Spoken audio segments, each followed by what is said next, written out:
Ils sont en train de détruire le championnat. Ils sont en train de détruire notre suspense. Le corner du Joe, on est parti pour cette vidéo débrief du Barça. Vous savez, il y a des matchs, t'es dans ta télé, tu regardes le match tranquille, et au bout d'une minute 30, tu sais ce qui va se passer. Au bout d'une minute, on savait que le Barça, ils allaient gagner. On savait que ça allait être tranquille, même s'il y a eu la fin, etc. Mais on va y revenir, mais on savait que ça allait être tranquille, qu'ils allaient gagner, que les joueurs offensifs, ils allaient s'amuser. Yamal, il est dans son salon, des exters comme d'habitude. Olmo, il est là, on dirait ça fait 10 ans qu'il est là, alors qu'il est arrivé cette année. Il était blessé, il revient tranquille. Rafinha toujours en forme, etc. Le Barça, ils se sont amusés. Offensivement, c'était une petite partie de plaisir à domicile. Voilà, ils ont éclaté le Bayern, ils ont éclaté le Real, et maintenant ils éclatent l'Espagnol Barcelone. Tout va bien. Ils marquent 3, 4 buts par match, et le pire, c'est qu'ils pourraient en mettre plus. Franchement, cette équipe-là, moi je suis le premier à avoir dit que cette semaine c'était une semaine test et on va voir face à des grosses équipes comme le Real, comme le Bayern, si leur composition, notamment avec la défense haute, fonctionne. Faut dire les faits. Voilà, ça fonctionne, c'est carré. Donc il n'y a rien à dire, ils sont premiers. En tant que spectateur, on prend du plaisir à les regarder jouer, même si forcément ils sont en train de plier le championnat et du coup au niveau du suspense ça commence un peu à être voilà, ils ont 9 points d'avance sur le Real avec la différence de but on peut presque dire 10, donc ça va être un peu compliqué pour le suspense. On espère que le Real va réussir à remonter la pente, etc. pour le suspense. Encore une fois, uniquement pour le suspense, que le Barça ou le Real gagne. Après, c'est chacun qui choisit selon ses préférences. Mais pour le suspense, ce serait bien que ce soit accroché jusqu'au bout, même si pour l'instant, on n'en prend pas trop la direction. Alors, les offensifs se sont amusés. Hormis Lewandowski. Lewandowski, ça a été un peu compliqué pour lui aujourd'hui. Voilà, ça arrive. Hein. On peut pas être au top, top, top tout le temps.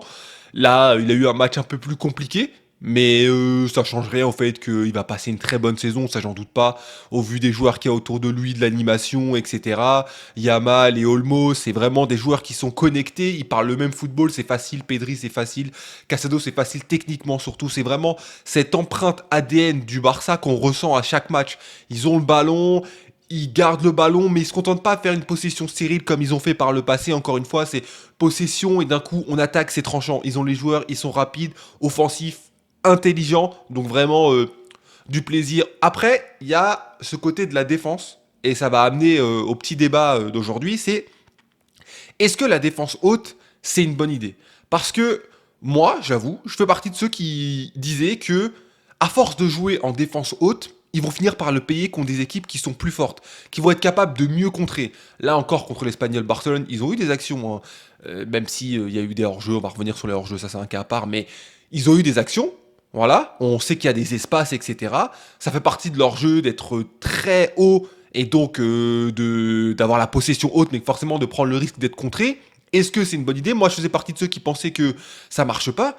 Maintenant, enfin, pas que ça marchait pas, mais qu'ils allaient finir par le payer contre une équipe plus forte. Maintenant, il y a une réalité. Ils ont battu le Bayern, ils ont battu le Real, et en 2 matchs, ils ont pris un but. Ça, c'est l'effet, ça. Qu'on soit d'accord, pas d'accord, c'est la vérité. Donc, à partir du moment où ça a marché contre des grosses équipes, on est obligé de dire, ok, ça fonctionne. Même si ils vont prendre des buts, bah en fait la vérité, et ça les personnes qui disaient comme argument que bah ok ils vont prendre des buts, mais c'est pas parce qu'ils jouaient plus en arrière qu'ils auraient pas pris de but, bah en vrai pour l'instant ils ont raison. Demain ils décident de jouer proche de leur but, ça veut pas dire qu'ils prendront pas de but, on n'en sait rien. Et peut-être que leur jeu offensif marchera moins bien. Donc ils se disent que c'est mieux de faire notre jeu très haut, de marquer beaucoup de buts, quitte à prendre le risque de prendre quelques buts de temps en temps, mais c'est pas grave. Ça veut pas dire que la défense haute, elle fonctionne pas. C'est pas parce qu'ils vont prendre un but de temps en temps qu'on va se dire ça fonctionne pas. Non, au contraire, ça fait partie du jeu. Si elle pour un but de prise en mettre 4, bah tout va bien. Voilà, donc faut savoir admettre quand l'entraîneur, quand le staff, etc., ils ont une idée que nous, on voit pas forcément le truc tout de suite, mais qu'avec du recul, bah, on se dit, ouais, ben finalement, on comprend mieux l'idée, on a vu face à des grosses équipes, et voilà, ils ont réussi à convaincre, ça, y a pas de souci. Maintenant, moi, j'ai un petit problème. Oh, les gars, c'est les hors-jeux, s'il vous plaît. Le hors-jeu, il a été créé pourquoi? Le hors-jeu, il a été créé pour éviter que des attaquants, ils campent devant le but. La base du hors-jeu, c'est ça. C'est pour ça que le hors-jeu, il a été créé. Pourquoi est-ce qu'on en est arrivé au stade où on calcule des hors-jeux sur des bouts d'oreilles, des bouts d'épaule? Mais wesh, on va où là? On va où? Le joueur il part devant. S'il est hors-jeu d'une oreille, on s'en fout. Il y a but, il y a but. Arrêtez de nous faire vos hors-jeux parce que si on doit calculer à l'oreille près, ok, je veux bien. Mais dans ce cas-là, prouvez-nous sans avec la plus grosse certitude possible que c'est pile au moment où le joueur a tapé le ballon avec ses pieds que la ligne elle a été faite. Parce que si on n'a pas le droit à la marge d'erreur sur l'oreille, dans ce cas-là, on n'a pas le droit à la marge d'erreur sur le moment où le joueur il tape le ballon avec ses pieds. Et ça, bizarrement, on le vérifie jamais. On vérifie juste la ligne, est-ce qu'il est devant la ligne, derrière la ligne, mais on vérifie pas, est-ce qu'il a tapé le ballon, les gars, ça devient ridicule. Quand c'est pour un bout d'épaule, quand c'est pour un bout d'oreille, et laissez, il y a but, il y a but.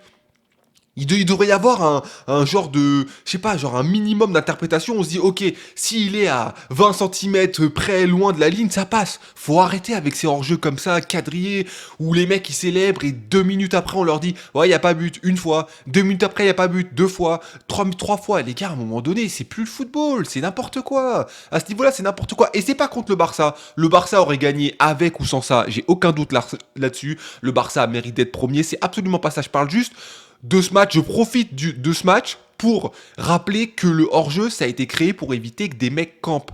Pas pour signaler des hors-jeux parce que t'as des bouts de doigts qui traversent la ligne et on sait même pas comment la ligne elle a été faite. S'il vous plaît les gars, le foot, il faut qu'on... Soyez plus cohérents. Parce que là franchement, t'es devant, en tant que spectateur, tu vois le but et tu te dis, ouais c'est bon, il va être annulé peut-être. Ouais bah super, ok. Vous voyez, ça nique le suspense, même nous en tant que spectateurs. Alors j'imagine même pas les joueurs. J'imagine même pas les joueurs. Bref, c'était juste le petit aparté.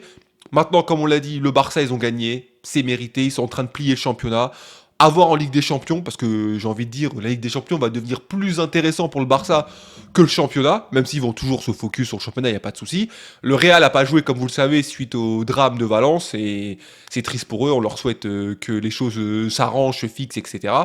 Maintenant, on va voir comment le Barça va continuer d'avancer. On va voir ce que le Real va faire lorsqu'ils vont jouer, notamment en Ligue des Champions. Est-ce que le fait de ne pas jouer là, ça va leur faire du bien parce que le repos, parce qu'il y a eu des polémiques, Ballon d'Or, blablabla, ou est-ce qu'au contraire, ça va leur faire du mal dans le sens où ils n'ont pas joué, ils manqueront de forme, etc. On sait que les joueurs sont dans des formes très inégaux. Voilà, Vinicius il est en forme, Mbappé ça va, mais Bellingham non. Enfin, c'est compliqué, on sait pas trop comment ça se passe. Donc voilà, en tout cas, félicitations au Barça.